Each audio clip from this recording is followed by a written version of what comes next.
as David did say, I think it's not a coincidence that there are quite a few talks about testing from different aspects. Personally, this is a topic that's very close to my heart because I think that the gap between the impact and how it can help us build more trustworthy, reliable, and efficient machine learning pipelines, and the state of adoption of how far are we in context of are we doing it properly and are we addressing these problems is quite a big gap. And I think that's why kind of now it's more and more being heard of and thought of. And so I know maybe some of you saw talk title originally more about like focused on evaluation. We will talk also about model evaluation, just really in the context of testing and how to do it there. So just shortly about myself, my name is Shir Chorev. My background is mainly in research. I started in in Israel, in the IDF, there's a program called Talpiot. It's the elite technological leadership program. So about 50 people per year. We do together a bachelor's degree and lots of Army tech-related areas, and then each go to different core areas and lead different aspects. So personally, I started in Unit A200. Maybe some of you are familiar with the name, in cyber research. And Philip, who's a very close friend of mine from Talpiot, and also my co-founder in Deepchecks, was the one that transitioned me to data science and showed me the cool use cases. And really, I got there working on some relatively in the early days of data science. So I had the honor, pleasure, and challenge of working on machine learning models when kind of the organization didn't yet know how to fully utilize it. So seeing the challenges of having the users adopt, trust them, seeing the challenges of really having like the first time a machine learning model replace what was previously done manually by analysts and so forth.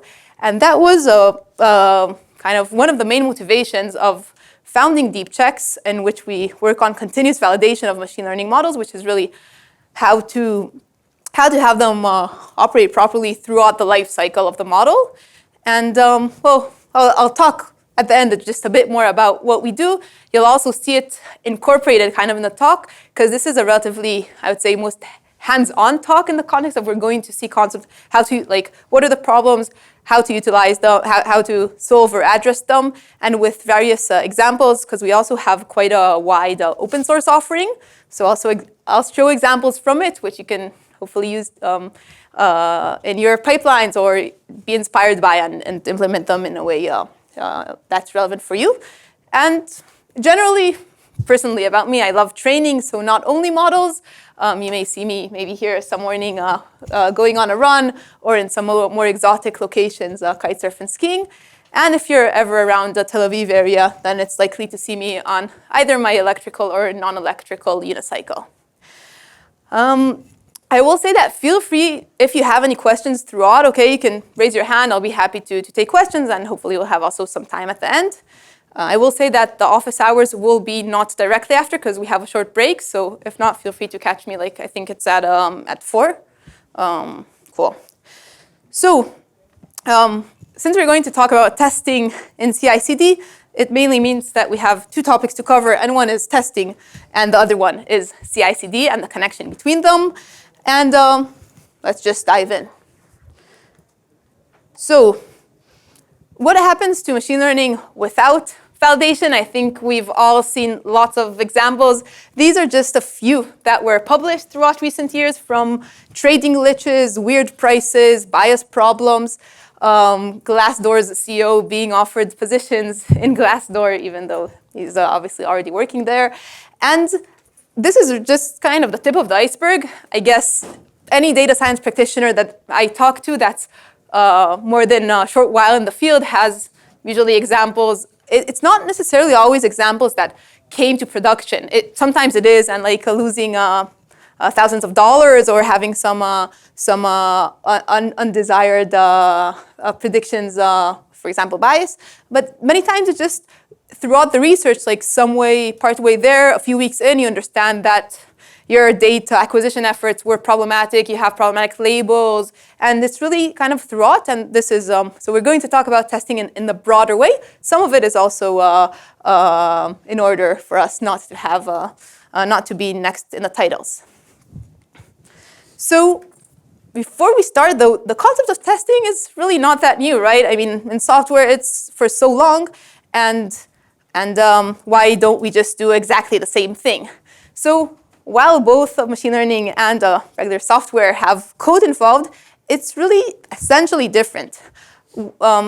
Three main differences, which I think help us understand why it's so dynamic and why the challenges we face are really very different, is the way it's built. So while in software, you can see, okay, what were the changes in code? Like, what did I actually change, and did I cover the area that I changed? In machine learning, everything basically can change, whether it's the data, the model, the pipeline, and that's it. This also relates to the fact that how do we even know what have we covered when testing? So while coverage doesn't account for everything in software, but it does give us a great clue of, did we go through the different paths?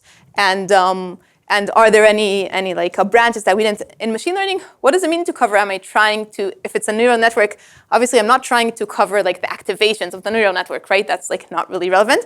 But am I trying to cover the input distribution? But it's basically infinite, so, and not all of it is relevant either. So it's really hard to understand what are the areas which remained unexplored, let's say. And my favorite and the most troubling one is that silent failures are very common. Because if we had a problem anywhere in our pipeline, it's most likely that we will still get a number numbers being fed into our model, and numbers as output. And while the machine learning model doesn't come and say, okay, I got some garbage and therefore don't rely on my output, so it will be failing just without telling us.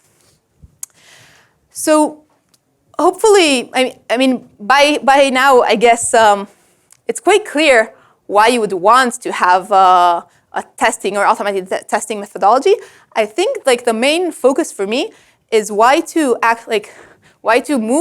transition yourself from the part of, yes, testing is important and relevant, to how should I treat this in a manner in order to make it serve me, and like not the other way around. What I mean is, no one really wants to now take your time and write tests and cover everything, right? But once, for example, you have a very wide resource of relevant tests that are repeatable, that are, for example, organization-wide, that are relevant for your domain, and now it just, for example, you just kind of plug in your tests and just run the pipeline. Once it's automatic, once you don't have to every time actually cover everything, it makes it much more efficient. Maybe to just kind of exemplify, many times when users use like the open source package like Deepchecks, they are surprised that we find new issues that they weren't aware of. The reason being that usually as a data scientist, you would like check the top 5 or 10 issues that you suspect. Obviously, if you automatically check like 25 issues, it's likely that you will find some additional stuff. And so we talked a bit about continuous validation or testing. So when should we test? If we look abstractly at a machine learning pipeline, and this being the research part from data ingestion, pre-processing, training, and evaluation, and after that we have the decision to deploy and CI/CD, which I'll touch upon soon, and the production area, my quick answer is as soon as possible. Like, for example, if we started research and here we already have our data, we don't actually need to wait for our model to validate the data. Or if we split or we have a new data set coming in, we don't need the predictions in order to check whether the drift, like whether there's a drift or a leakage or changes like that. So I'm going to talk about like the notion of how does this meet us. And the main thing is that I think while machine learning, like observability and monitoring in production is very widely talked about, actually in the areas of CI/CD, I feel that in many places it's less developed, and that's kind of weird, like finding your errors in production where you could have actually caught them in CI/CD. I'll say that personally in Deepchecks, that is actually what brought us more towards research in CI/CD, that many of the problems that we found, like problems in the data, we understood that we didn't actually have to wait here. We could have caught them for customers much earlier. So what do we actually test? So if we take an even higher level of abstraction, the main phases are everything that has to do with acquiring the data and processing it, training the model, and deploying it. So if I try to categorize what is relevant to be tested in each of these, we have data integrity, data distribution, and model evaluation. let's look at a few of the problems that we can find in each of these phases. So this is really just a few. I'll give a few examples and go into them, and then we'll see kind of how it all connects. So just to show us that it's not only junior data scientists that may have these types of problems. So this is Andrew Ng's post from 2017 about they had a new network for diagnosing pneumonia, and it had great performance and obviously got headlines and everything was great. Only if we look, and thank you Santiago for this recent tweet, Santiago looked at the initial article, the paper that they published, and he showed that there's 112,000 X-ray images on which the data was trained from 30,000 patients, which is fine, right? We can have like more than one X-ray image per patient. If we look at the second part, he said the original paper said it was randomly split into two data sets, 80% training, 20% validation. I see from your faces that, yeah, many of you have noticed that this is a problem. We have here leakage between train and test. Thankfully, this was obviously corrected sometime afterwards, but this is a Stanford research group in a paper from 2017, okay? So this is one example of how and where it can happen to anyone, and later we'll see also how we can catch it. We'll go into various examples to kind of give a bit more of a view. So here we have a loan model, okay? It's there's various metadata, who is the person, income, where they live, so forth, and the model is predicting whether or not to approve a loan. It's a classification model, and here we see 0.82. Let's have a look at this sample. I don't know if it's big enough. For sure, there's quite each is this feature and the value of the feature. And those of you that may have noticed, United States was spelled differently.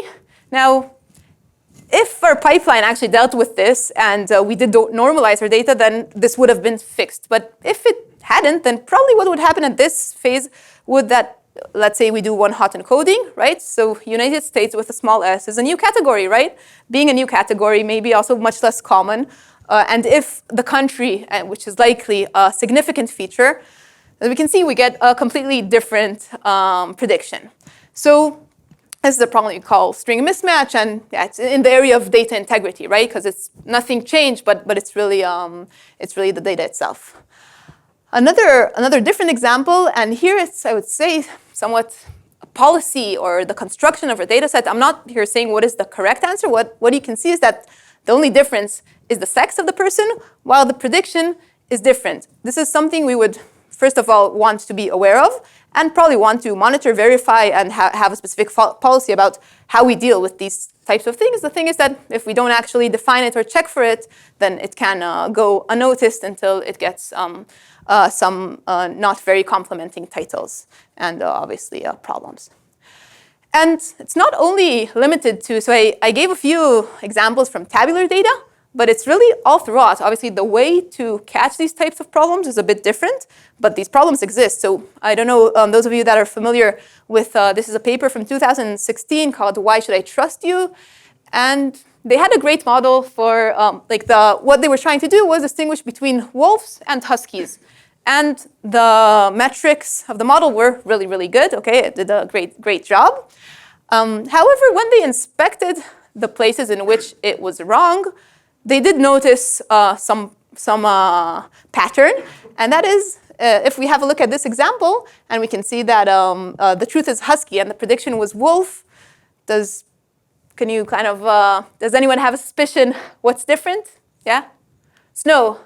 Right, so the model did a great job of learning the background, and if it was snowy, it said wolf, and if it wasn't, it said husky. Now, let's imagine this camera or this algorithm being deployed on a camera on one of the poles, for example, or generally isn't doing something rather than just detecting the background. So this is called shortcut learning, and it exists not only in vision. Here I'm just sharing to show how it can look also in a different place. This is a real use case from a company which I won't mention its name, but I will mention that they worked for quite a while on a initial kind of model for what they had to do is they had medical records and they had to extract the symptoms, which is obviously useful in order to see the bottom line for the doctors. And they built a great model that for every few words, it would say whether it's a symptom or not a symptom. And we can see that generally it seems that the performance is fine. On the left, we see where the model predicted the symptom. And on the right, we see where it predicted not symptom. Basically, it was right except for this example. I don't know if any of you already noticed some pattern between the predictions. If not, I'll say that the pattern is, if it's 3 words, it's not a symptom. The reason being that the way they constructed the data set, and they actually noticed this only in production after they put it in production kind of as a shadow model for a while, and they checked out its performance, they saw that it's really, really bad. And then they understood that the way they constructed the trained data set was they took they had obviously labeled symptoms, and then they had to have also non-symptoms. So without noticing, they just took 3-word sections. And obviously, this made the model not really learn anything relevant. And continuing in NLP and seeing show different types of examples. So the concept of drift, of course, we have different types of drift. Those of you that were in the talk before, I think you discussed it a bit. And the thing is, it really obviously drift in tabular data looks in one way, and in NLP a bit different. And soon after, I'll show how we deal with it. But in this case, we see the word Twitter, and we see its prevalence over time. Actually, the red and the blue, first of all, we see how it changes, in ratio. And specifically, the red and the blue are 2 different terms. Not only does this help us explain that probably when we look here, the word Twitter is generally related to a very different context than when it was searched for example, here. The other thing is that it's also not necessarily, even per specific time, I mean, even if we retrain the model and let's say, okay, it will learn the relevant context, even that's not necessarily relevant, because what we see here is throughout the same time, between different demographies, it was very different, okay? So this does give us an understanding that we have to really understand, drill down and have a more nuanced way of understanding what's relevant and how it affects us. So this is kind of to keep you, and we'll in a second we'll see how we deal with it. So coming back to this slides, we did go over a few of these problems that you see here, and there are many more, and I think for me, I would say that a main takeaway from this talk is that you really need to think about this topic and mainly to think and build a checklist of what is relevant for your use case. I would say that relevant, in software engineering, we have the notion of regression testing, which is, okay, if we had a problem previously, we make sure that we add a test for it, and then every new version, for example, it will automatically be tested, and we'll see that we don't recur. So obviously, if you ever face a problem, make sure you add it to your checklist. I can recommend, and for those of you that also took a picture of this slide, I can recommend checking out our docs. As I said, since it's open source, you can really see a list of all the different checks that we have and their implementations. You can get inspired from there or add any additional ones, maybe more domain-specific ones. But that's really the thing, that once you check for 30 different problems, the likelihood of catching them much earlier is much higher. And so, without further ado, I'll just show a bit how we deal or work with these different concepts. So as I said, Deepchecks is an open source package, Python package for testing machine learning. And I'll describe our concepts just because it helps us kind of see how we go about. So a check is something that comes to validate a specific issue, okay? So if I want to check that I don't have a duplicate data or string mismatch or feature drift. So these are all checks. And in order to be able to run the checks efficiently, we have something that's called a suite. So a suite is just a list of checks. A check can have also a condition upon it. So for example, if I don't want drift above a certain level, I can add a condition that the drift score isn't above X, or if I don't want any duplicates, then the same. So the basic concepts are checks, conditions, and test suites. And now, kind of tracing back the different problems we saw, I'll show a bit how we think about addressing these and finding them. So we talked about shortcut learning. Here I'm going over the CV example, but it's really kind of the same for NLP. For unstructured data, and generally we have the challenge of what do we actually monitor, right? So we can look at embeddings. We can extract different metadata from it. So in this case, what you see here is really the kind of a wolf versus husky data set.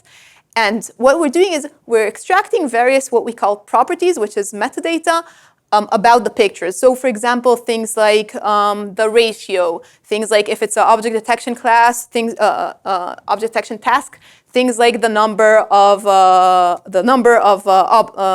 labels like inside a picture, the size of them, and lots of properties which help us reach meaningful insights upon it. So in this case, if we look at like different properties we extracted, things like brightness, things like colors that we can see that some of them, like this is a check that checks the correlation between some of the properties with the label. Okay, so for example, the brightness of the picture is somewhat indicative of what is the final label. Or the intensity of some of the colors is also indicative. So this doesn't tell us necessarily that our model has done shortcut learning, but it does tell us that there is some correlation between some properties of the picture and the label.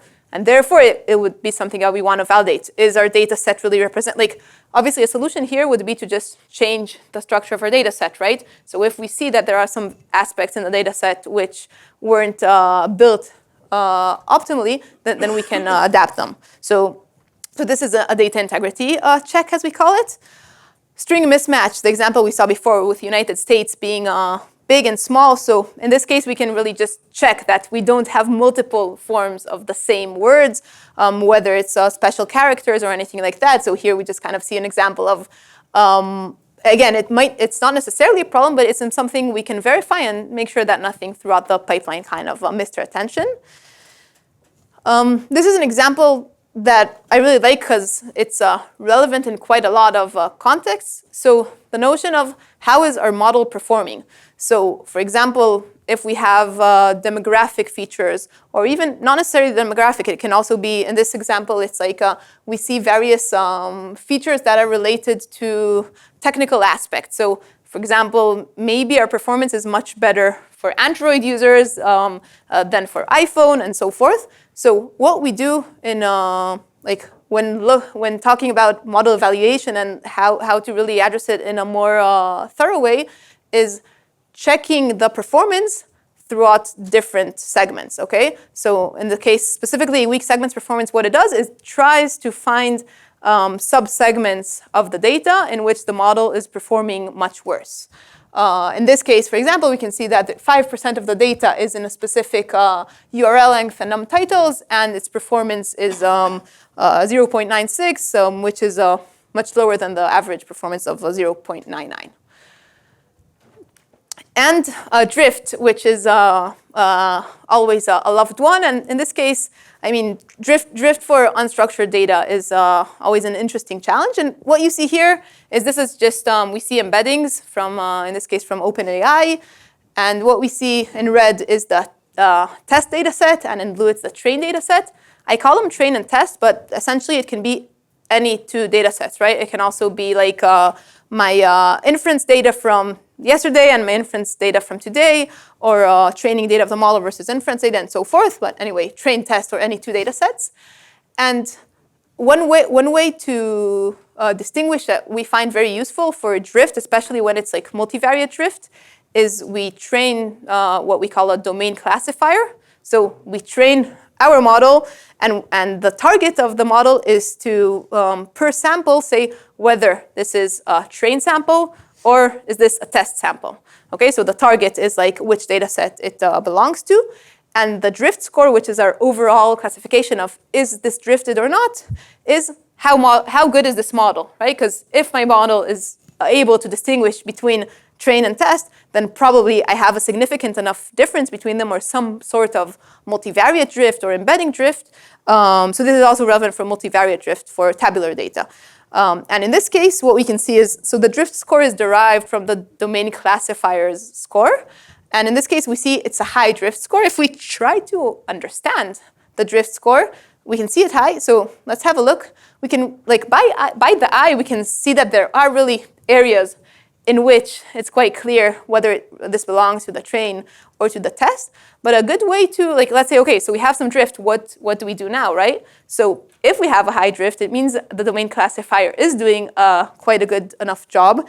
And what we can do is, let's have a look at the samples in which the domain classifier is telling us these are like quite highly related to the train or the test. So what the view we see now is the predictions of the domain classifier. So very bright means it was very, very much convinced it belongs to one, and very dark, like blue, is to the other.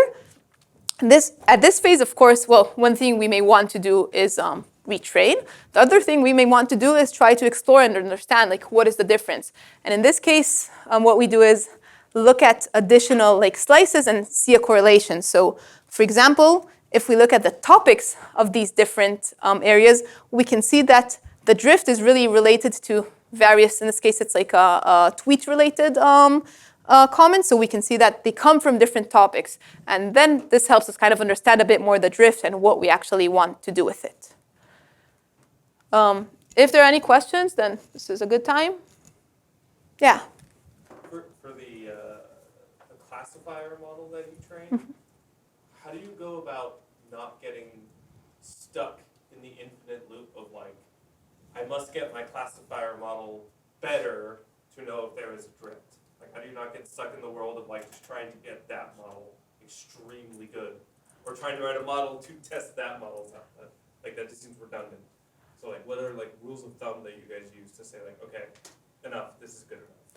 Right, so generally speaking, I would say that like the main usage of the classifier model, for example, for finding a multivariate drift, we don't in any sense want to like optimize and, for example, improve it by 5%. Like, it's really not relevant. The interesting insight for us is, let's say, is there data there? Like, for example, I guess all of you have had the opportunity of trying to build a machine learning models for somewhere where there's really, really no signal, okay? So if there's very low to no signal, it's not really relevant to try and improve. We're really interested in, can we, in relatively simplistic manners, find a good model? And if we can, I think like I would say that the more challenging part is really going from, okay, a domain classifier gives us a strong signal, to how can we understand the signal as easy as possible? And not necessarily, okay, is the domain classifier giving us a AUC of ROC of 0.6 or 0.63? So because it's really on a model, we're using it only for diagnosis purposes. Sure, and then you're just like aware of that. So like as you're building it, you're like, oh, if I'm spending more than 6 hours on this, that's just too long. Oh, okay, now specifically the domain, like the multivariate drift, we do it relatively simplistically because we don't need to do any like feature engineering. For example, we use the embeddings as is, or we use the features as is. So it's not, we basically spend zero time. Like, you can check specifically, we have multivariate drift. Feel free to check out that check. You'll see both its implementation and an example. And and we just like build, for example, a random forest. So that's like, and possibly iterate like minimally. So I will see this in action, and I think the takeaway of this demo is that if this is something that's super easy to actually run and implement, then the motivation of actually, did this start or not yet? Okay, then the motivation of actually implementing this is much higher. So what we see here is just running what I said before. We have a suite. So a suite is a list of checks, okay? I prepared the demo because I couldn't do it here live. So we're going to work on this is a lending club data. So it's about loans, okay? And what you see here is just like various data about the loan. And this is the train test validation. So I'm just splitting the data into train, okay? So if it's in June and July, it's in a training data set, and if it's in August, it's in the test data set. And now the only thing we actually need to do in order to run Deepchecks is to create a data set. A data set is a very straightforward object. What it has is it just contains the data, okay? So we can see we have a train df, that's a data frame with the data, and same for the test. And the only additional thing we need in order to actually understand what's going on in your data is the columns metadata. So for example, do we have a label column and what's its name? So in this case, the label is the loan. Or do we have a date time or an index? And categorical features, we can either just like not state them, then they will be inferred automatically, which is a bit less accurate, or we can just give a list of them. And basically that's it. So once we define the columns and created a data set, we can run whether it's a check, that's like a single one, or a suite, which is a list of checks. So in this case, we're running the train test validation suite. And the idea that kind of, again, if testing is easy, then we'll do it happily, I guess. Because it will save us problems for later on. So what you see here is the output of the train test suite. So the output is, because it's a built-in, you can also customize the suite, we'll see it a bit later, but because it's a built-in suite, we have some like default conditions, okay? So in this case, we see that there's something that didn't pass, okay? What didn't pass?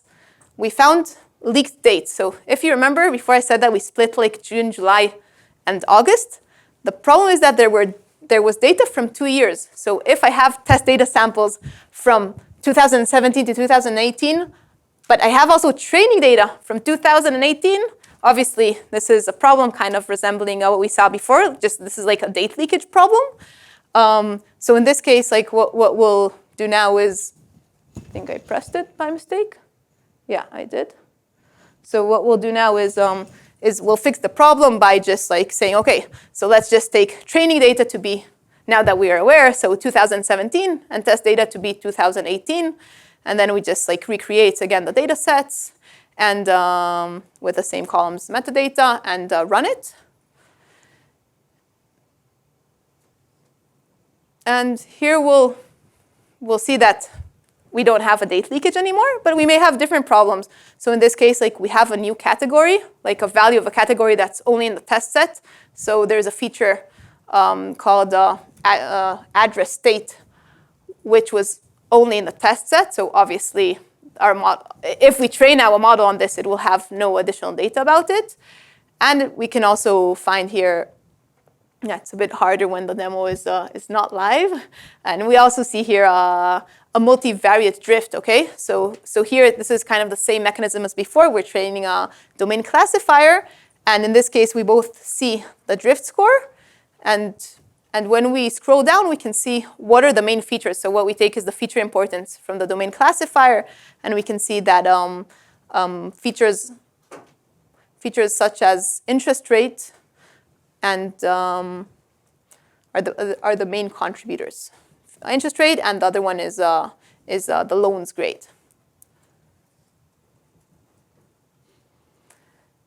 Now, these are just a few checks. If we just like look at all the others, we can see that there's many additional checks. Again, we can customize this, but just as an example, if we look individually at each of the features, the drift isn't that high.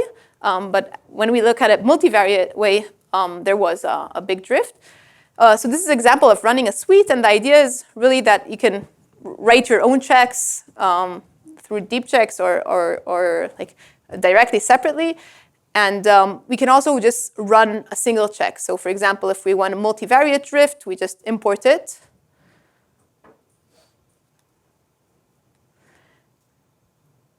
And in this case, we can add a condition. We can also just run it as is.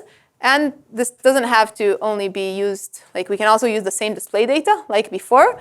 But since many times, and this relates to the part of the CI/CD, we'll want the machine to parse it, right? So we just have like the value, and we don't have to necessarily look at the graphs. We can really look at all of the outputs, like in this case, the score of the domain classifier, and so forth. So the idea is really to have lots of checks, easy to run, and very easy to customize, and also parse in code. And for the last thing, like what we see here is how you write a custom suite. So instead of using our suite, we can just like choose any checks we want, write them together with a name, and then create a suite and just run it. So I think we've covered quite elaborately testing and how do I connect this to CI/CD? So CI/CD is a concept of always being able to integrate and like continuous integration and continuous delivery or continuous deployment. Both terms exist and are valid. And the concept is really the ability to always maintain a working code base, a working, like, let's say we did a small iteration and we still want everything to work. So the CI part is the part of building, testing, merging, and the CD is we also want to be able to frequently deploy stable versions. So this brings us here, and really the notion of doing it before deployment automatically helps us build more trustworthy models on a continuous basis. So if we look generally at testing and like the differences between the different phases, I would say that in research, we would want to run it manually, right? For example, whenever we get new data, whenever we train the new model, when we want to compare between models. In CI/CD, we want to do it upon a trigger. So it's either a trigger of deployment, a trigger of merge, whichever trigger you want, but like when we define. And in production, we want to do it in an ongoing manner. For inspecting the results in research, we want to analyze and understand. In CI/CD, usually we'd want to be able to very easily approve, like go, no go, if relevant automatically, then better. And in production, we want to be alerted as early as possible. And I would say that the main goal in research is to have us avoid problems and find them as early as possible. In CI/CD is to prevent it kind of last moment before we jump into production. And in production is to detect the problem as early as possible.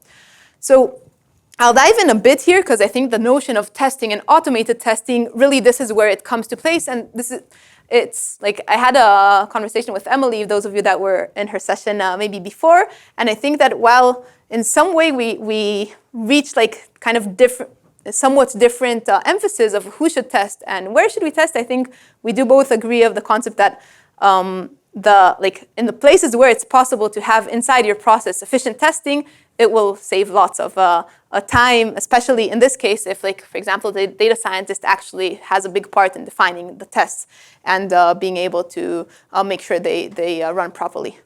Just a few examples of why I think, or examples of where this is super relevant.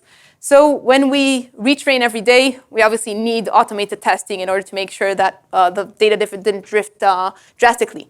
When we have the same model, but being trained like on very different data, so for example, if you're an ISV and you have like a model for each of your deployments for each of your clients, so maybe it's the same model, but it's retrained on different data, you want to make sure that all of them are fine and not like you don't want to manually test them. Another good example is when we want to compare between models and decide, like, okay, which one of them is better kind of in a wider manner. So we have an automatic pipeline that trains 5 models, and we want to just choose between them in an automated manner.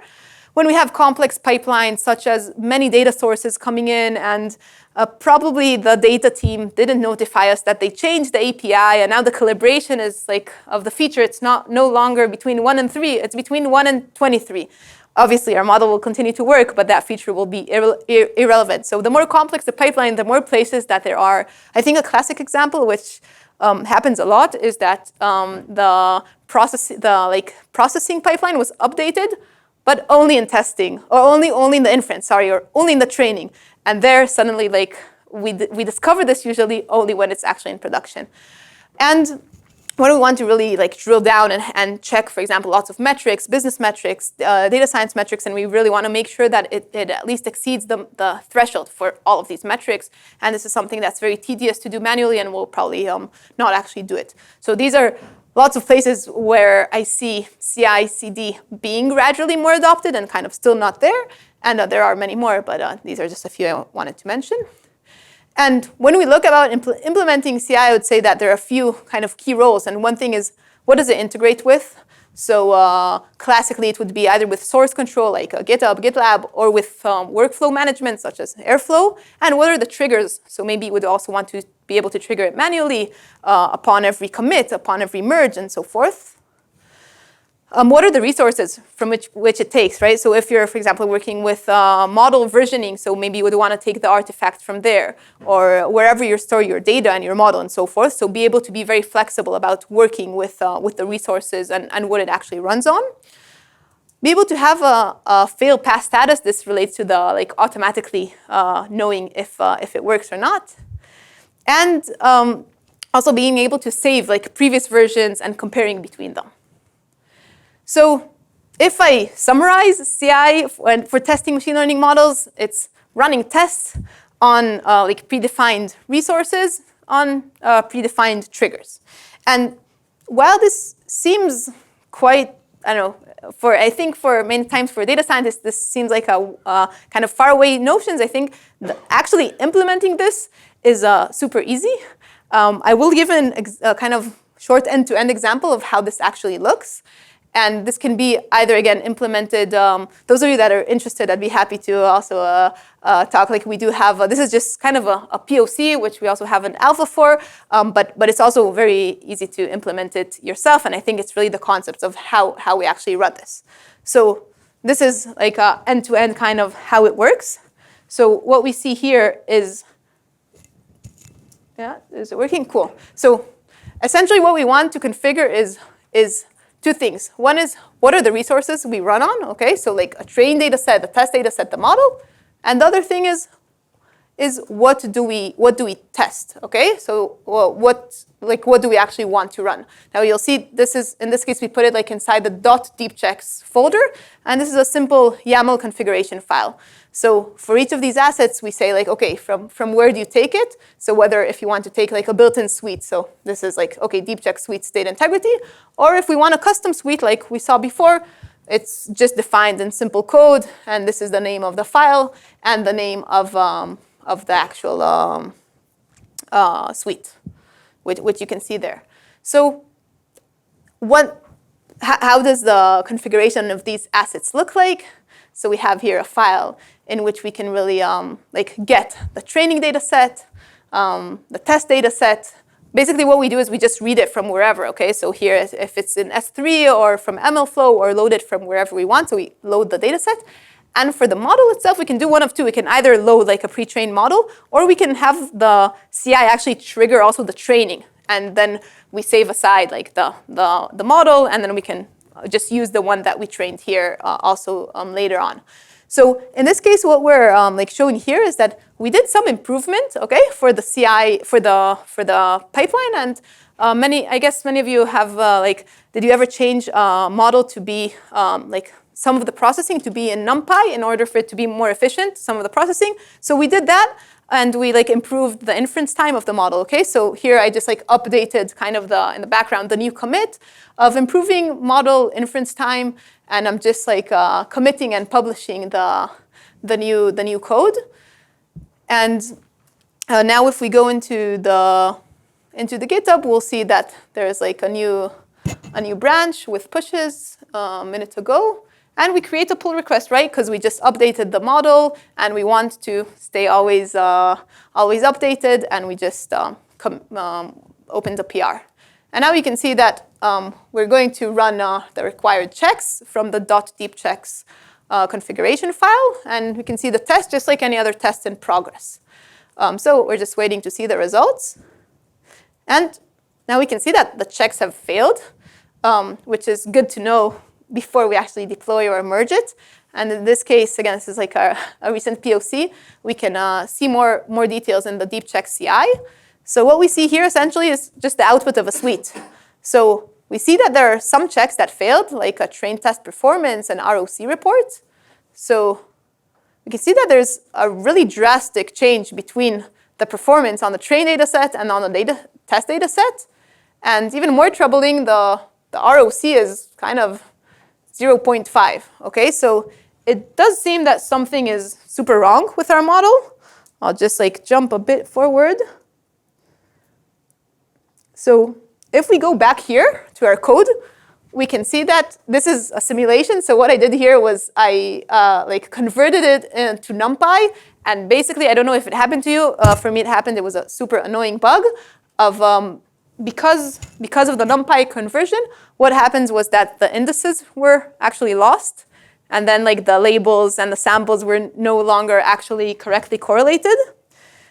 And in this case, what we see is like, So again, this just kind of symbolizes what happened in the background, but the real error is that we had a different inference pipeline than our training pipeline. In this case, what I'll do now is just like comment out this line that resembles that problem and just commit the correction. Yeah, so this is the new file, and committing it to GitHub.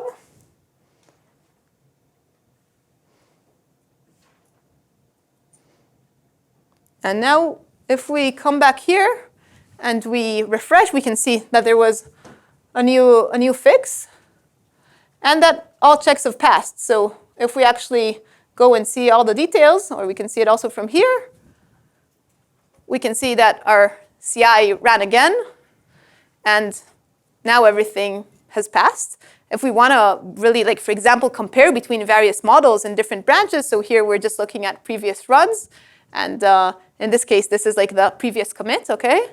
So we can really see that in this case, we had a degradation of 50% between the train and test metrics, and for example, on the current one, we can really see a very big difference, right? So basically, we fixed the problem, and now we can go ahead and really, like, since everything is fine, we can now merge, and if we save the side, like the model asset, we can also use it into production. And so this is really an example of how to integrate it. We have been seeing in Deepchecks quite elaborate usage of it for CI/CD related use cases, because I think that that's where really the automation gives quite a lot of power of avoiding problems. So we talked a bit about testing, mentioned some specific types of problems, and saw how they recur throughout different types of data and use cases, how it's relevant throughout the life cycle. So we didn't touch that much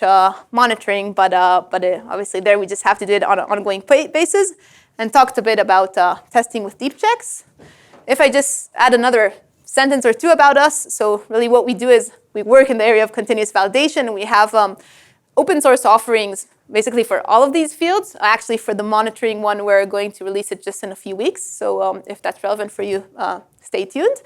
And well, we have also like more managed offerings for those that it's relevant. And that's a bit about us. Feel free to scan the QR for more details about me. I'll be happy to connect on LinkedIn. I would want to say like many of the tests and problems and things that we actually implemented is lots thanks to the data science community, to feedback, to feature requests.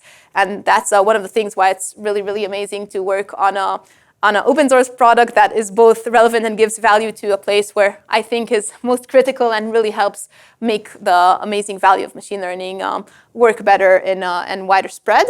And those of you that have a GitHub account, I'd love to, if you can give us a star, it's really important for open source projects. And I think that's it. I'll be happy. I think there is a break now, so if anyone has any questions, feel free to come now or also later for the office hours. Thank you.